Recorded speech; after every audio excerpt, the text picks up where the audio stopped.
नमस्कार, मी संस्कृती आणि आपण पाहत आहात नवा मराठा। तर आपण आता पाहणार आहोत पुढील काही दिवसात राज्यात वातावरण कसं असणार आहे।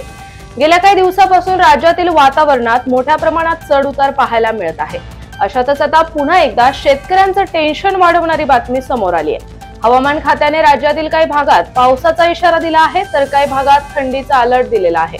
त्यामुळे राज्यावर दुहेरी संकट असणार आहे। दक्षिण पश्चिम समुद्र किनाऱ्यावर, दक्षिण पूर्व सागरात आणि पश्चिम बंगालच्या खाडीत 3 ठिकाणी सायक्लोनिक सर्क्युलेशन तयार झालेले आहे।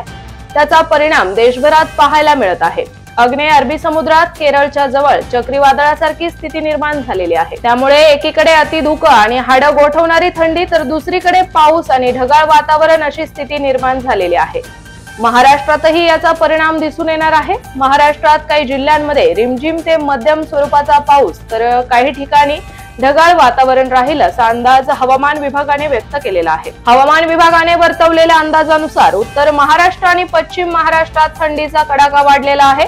तापमानाचा पारा 2 ते 4 डिग्री सेल्सिअसने घसरण्याची शक्यता आहे। तर दिवसात किमान तापमानातही 3 ते 5 डिग्रीने वाढ होण्याची शक्यता व्यक्त केलेली आहे।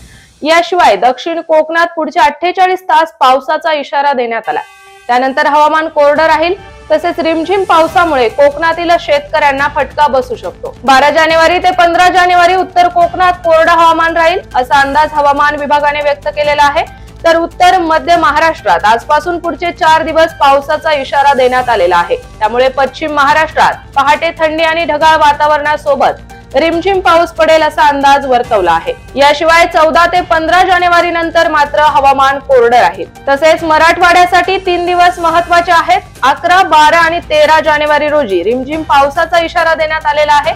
यामुळे शेतकऱ्यांचं नुकसान होऊ शकतं। त्याच पार्श्वभूमीवर शेतकऱ्यांनी आधीपासून काळजी घ्यावी असं आवाहन हवामान खात्याकडून करण्यात आलेलं आहे। तर अशाच माहितीपूर्ण बातम्यांसाठी चॅनलला सबस्क्राइब नक्की करा।